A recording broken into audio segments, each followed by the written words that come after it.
Barca কিংবদন্তি Xavi হার্নান্দেজের বিদায়ের পরই গুঞ্জন ছিল যে স্প্যানিশ জায়ান্ট বার্সেলোনার দায়িত্বে আসছেন সাবেক বায়ার্ন ও জার্মান কোচ হ্যান্সি ফ্লিক। অপেক্ষা ছিল শুধুই আনুষ্ঠানিক ঘোষণার। ট্রেবল জয়ী এই জার্মান কোচকে কাতালান ক্লাবটির কোচ হিসেবে পেতে অপেক্ষা যেন শেষই হচ্ছিল না বার্সা ভক্তদের। অবশেষে সেই অপেক্ষার প্রহর শেষ হলো। আসন্ন মৌসুমের জন্য নতুন কোচ পেল এই মৌসুমে ট্রফিহীন থাকা বার্সেলোনা ফুটবল ক্লাব। যেভাবে হ্যান্সি ফ্লিকের অ্যানাউন্সমেন্টটা এলো, আজ বার্সেলোনা এক সংবাদ বিবৃতিতে 2 বছরের চুক্তিতে প্রধান কোচ হিসেবে সাবেক বায়ার্ন ও জার্মান কোচ হ্যান্সি ফ্লিকের নিয়োগ নিশ্চিত করে। 59 বছর বয়সী ফ্লিক বার্সার বিদায়ী কোচ জাভি হার্নান্দেজের স্থলাভিষিক্ত হচ্ছেন। গত সপ্তাহে বরখাস্ত হওয়ার পর রোববার জাভি শেষবারের মতো বার্সার ডাগ আউটে ম্যাচ পরিচালনা করেন। বার্সা একটি বিবৃতিতে জানায়, এফসি বার্সেলোনা এবং হ্যান্সি ফ্লিক 30 জুন 2026 পর্যন্ত বার্সা পুরুষ দলের ফুটবল কোচ হওয়ার জন্য একটি চুক্তিতে পৌঁছেছে।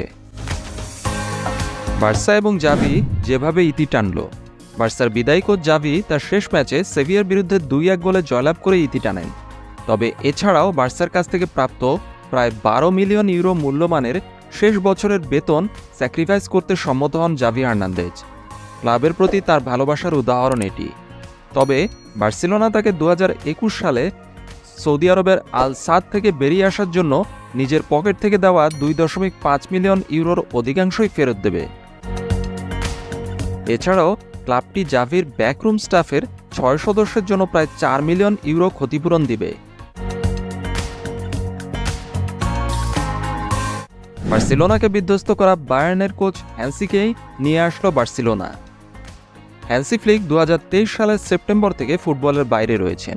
তিনি 2022 বিশ্বকাপের গ্রুপ পর্যায়ে জার্মানদের ব্যর্থতা এবং একাধিক খারাপ ফলের কারণে জার্মান জাতীয় দল থেকে বরখাস্ত হন। এর আগে অবশ্য তিনি বায়ার্ন মিউনিখের সাথে দুর্দান্ত সাফল্য অর্জন করেছিলেন। 2020 সালে একটি ঐতিহাসিক ট্রেবল জয়ের অংশ হিসাবে চ্যাম্পিয়ন্স লিগ জিতেছিলেন, যার মধ্যে ছিল তার বর্তমান ক্লাব বার্সেলোনাকে 8-2 গোলে বিধ্বস্ত করা ম্যাচটিও।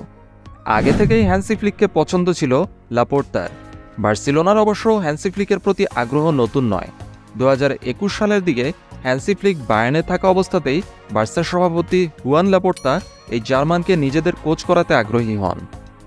তবে হ্যান্সি ফ্লিক তখন জার্মান চাকরিতে যোগ দিতে প্রতিশ্রুতিবদ্ধ ছিলেন। অবশ্য লাপোর্তা যোগাযোগ বজায় রেখেছিলেন।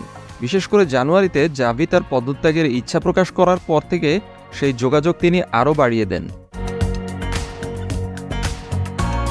শুভকামনা রইল জাভি হার্নান্দেজের জন্য। বিদায়ী কোচ জাভি অবশ্য 2025 সাল পর্যন্ত চুক্তি পূরণ করার পরিকল্পনায় ছিলেন।